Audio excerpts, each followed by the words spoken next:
Ayan, magandang tanghali ulit. Welcome to my vlog. Please support my channel, GR Vlog mga lods. Ayan, tuloy tayo mag-prepare ng pananghalian natin mga lods.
Ayan.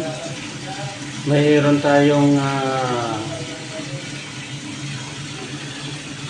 nilulutong isda ngayon mga lods, yung ano, yung pinakamaliit na isda. Ating pahigain, lagyan ng konting suka, asin. Ayan yan. Ayan. Yung mga maliliit na isda mga lods.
Ito na naman. Ano na naman tayo ng maligay? Grabe. Ano na naman, no? Takso. Tapos na.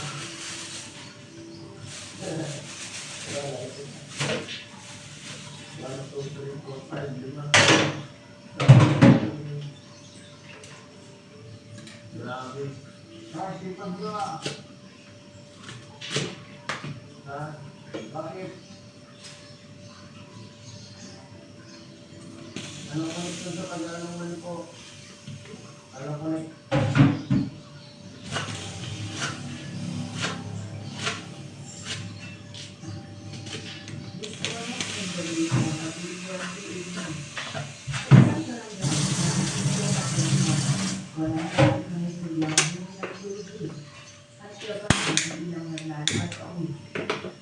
Palaka ang gabi at walang mag-aakalang isang kakagiging bahay na insidente ang nakaangkang mangyari. Sa isang bigla, sinambula ang Apollo na pinarami ng isang malaking bahay na nakatayo malapit sa kalsada. Mabilis ang paggapang ng Apollo. Sinakot nito ang isang sili at ilang minuto lang ang pagitan ng lamunin nito ng buo ang mahangyang tirahan. Ang bahay pagmamalaran ng pamilya ay galado. Nagkilawa, fully furnished, bagong pintura, na landscape ang hanap, at may nakaparagan sila, at may sa garahe. Pagkatapos lang ipaayos ng pamilya ang bahay mula sa halos, limang taong pagpipigil ng tatlong magkakapatid kung ang gabi. Si Grace na nurse sa Italy, si Elvin at Nidaraman ang worker sa South Korea. Wala ang iyong pamilya ng reliyon. Nag-aapil ang mag-anak sa Sambales sa kanilang SPP bilang selebrasyon sa pag-uwi ng kanyang anak mula sa ibang bansa. Unang pagkakataon na magkakasama silang muli matapos ang mahabang panahon. Nagtakluhan ang mga kapitbahay. Ang ilan ay nagtakang sumalo sa tubig mula sa ang iba ay may dalang timba at galon. Kanya-kanyang parte para maapula ang loob. Ngunit sa laki at bilis ng pagkalat ito, ay hindi naging sapat ang kanilang pagtulungan. Ang iba ay nanunod lang, sumisigaw sa gitna ng takot at pangulaw, at madamay pang ibang bahay o may buhat na nalagay sa pangangin. May pagawag sa bilang ngunit pinabot ka ng halos isang oras bago lumating ang truck ng bumbero. Pagsapit ng madaling araw, wala nang natira, kundi ako. Mga haliging natupok at ilang pinatang umuusok pa. Kinabukasan, bandang alas 9 ng umaga, umalit ang pamilya ng Galado. Hindi pa man bumababa ang sasakyan, ay ramdam na ang bigat ng damdamin. Si Tessie ang ina ay kilalang bumaba. Hawak ang pad na maliit na kuwari, mga gamit sa atin. Si Antonio, tahimik kay Mami at nandungo sa kumilasan ng kanilang tahanan. Ang tatlong magkakapatid ay hindi nakapagsalita. Lahat ng pinagiraan nila sa loob ng 5 taon nawala sa isang gabi. Kahit ang mga larawan na naglalaman ng mahalagang alaala at mahalagang dokumento ay hindi na isang ba. Nilapitan sila ni Ana, kapatid ni Mang Antonio. Pilit na inaalo ang mag-asawa, tila hindi makapaniwala sa nasaksihan. Samantala, sa kabilang kanto may isang tao na nakatanaw lamang. Asawa ni Ana, hindi lumapit, hindi tuto, nakatayo lang sa lilim ng poste. Walang emosyon ang mukha. Nasa nakakata niya ang pagtutut ng hindi paniwala. Parang hindi ka ang buwan. Parang walang pakalan. Lumabas ang taunang report. Nakalipas ang 3 araw. Ayon sa malalista ng dito. Ito ko si Mario ang pinagmula ng sino. Pero ito, dahil nakasita.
isang SPG at isang second hand na sedan para hindi mahirapan yung langit sila mag-Antonio at Tessie. Nalulay sa kapagpinda kami ng resito si Alvin kung nagamit ko yung ulit siya. Lakas, natupad ang magandang na pangalan. Ang magginawang buhay para sa kanilang pagmagulang. Taong 2018, sabay-sabay na umuwi ang magkakapatid. Doon sila nagsalo-salo sa bagong taon. Sa Quezon Pamilya, nalitin ang isa, may nalitin ang kaanak at napitanahan at magdalawan ng pamilya na sila. Puno ng pasasalamat. Sa kabilang bahay, meron lamang si Ronnie. Dating dalawa, minsan naging kilala sa barangay bilang nakakapagpapit siya. Nanalo sa kanya niya, hindi ang naging sa pwesto. Pinag-isip na bago ang bibig sa kanya ng mga kapitbahay. Kailan reklamo sa kanya? Ang bitaw, pagbibigas, paminsang pagbibili ng barato sa mga Ayan mga lods. pero Ayan. sa alam ko. Yan yung isdang maliliit mga lods. Niluluto ko ng paiga, konting suka, asin. Yan. Ito naman repolyo. Yan. Ginisang repolyo mga lods. May toyo. Yan lang. Ang aking piniprepare bago kami kumain. Dahil alam sa mag-asawang regalado ang desisyon ni Ron ay nilang ito. Simula noon, naglamig ang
Ayan, okay na mga lods. Oh. Okay na. Yung repolyo. Ito mo na isda. Oh. Ayan, malapit na matuyo.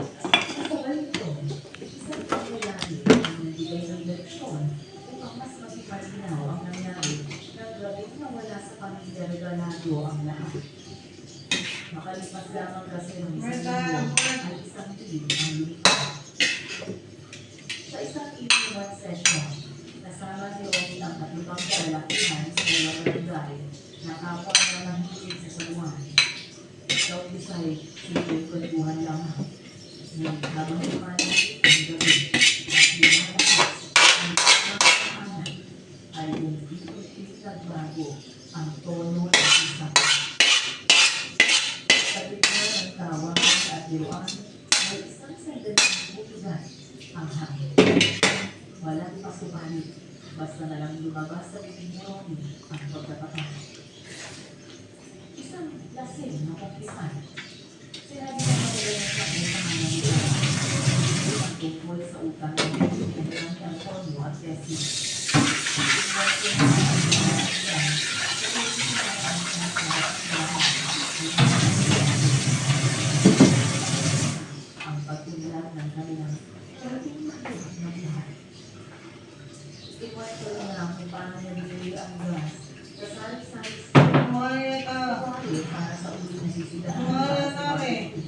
Ayan mo muna. Ang pasimuno sa nangyaring sunog sa bahay ng pamilya Alvarado. Isa sa mga kalumang si Taloy ng Barangay Tanor. Kahit ang mutsiko na dahil sa alak ay malinaw sa isipan ang mga sinabi ni Romy. Kinabukasan, dala ng konsensya ay sinabi na sa suhin ang lahat. Ito ng bindera sa malapit na sari-sari store, nabumili na ng isang bote ng gaas si Romy. Ayan mga lods, malapit na. Ay, sinabi nung gagamitin lamang daw sa pag-iinaw ng ulitan. Dahil sa mga nasabing pahiwati, pagiging sa gawa ng investigasyon ang mga otoridad sa waling pagsisiyasok sa lugar. Natagpuan sa isang bahagi ng bahay ang isang patpan na may nakapagpapot ng tela. Ang kasinadya dahil sa pagkakasyon ito, iniunay ito sa posibleng pinagmulan ng ako. Pagamat na itinala na ay gulat pa rin ang pamilya Alvarado nang malaman ang naging pag-amin ni Ron. Dahil sa mga ebidensya at statement ng ilang testigo ay pinareport si Ron noong Mayo 2018 matapos ito sa kasakaan ng pagkakasyon ng pagkakasyon. Wala si Ron na hindi pinagod ng mga karapatan. Si Ron na habang hinihintay na malinis ang kanyang kaso. Taong 2019, makalipas ang ilang buwan, nagsimula ang proseso ng paglilinis. Ipinagtanggol si Romy ng Public Attorney's Office dahil wala siyang kakayahang gumawa ng pribadong abogado. Nagkaroon lamang si Antonio Artesi habang hinihintay ang kahahantungan ng kaso. Samantala, si Alma ay hindi malaman kung saan nila. Alam niyang mali si Romy at malaki ang nawala sa kanyang kapatid. Ngunit bilang asawa, hindi sa kanyang mas nakalikuran ang ama ng kanyang mga anak. At ang tuloy. Sa pagpatuloy ng pag-iligis, patuloy rin ang pagtanggi ni Romy sa mga pangalaman.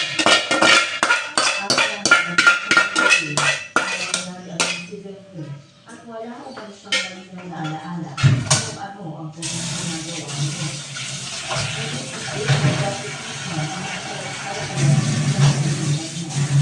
Kasama si Talon, pare-pareho ang kwento. Sa kalagitnaan ng gabi ng Roman, malinaw na nabanggit si Romy ang matagal na niyang hinanakit. Ang pagbili ng ito ang kwento ng Bindera na nagbenta sa kanya isang araw bago ang insidente. Isa pa rin ang matibay na pagkuha ang CCTV mula sa malapit na bahay. Alas 11 ng gabi, kitang-kita si Romy na pumapasok sa eskinita na may dalang bote at papkat. Sa kuwang ito ay makikita na diretso ang lakad ni Romy at walang anong pagkakit na siya ay nagano. Mas lumala ang kaso ng ilahan ng barangay. Ang ilang Ayan mga lods, tapos na ako sa pag-prepare ng ulam, pananghalian mga lods. Ang sunod ay kakain na kami mga lods. Bye-bye! Ayan mga naluto ko mga lods. Ayan. Ayan. Ayan. Ayan ang mga naluto ko. Bye-bye.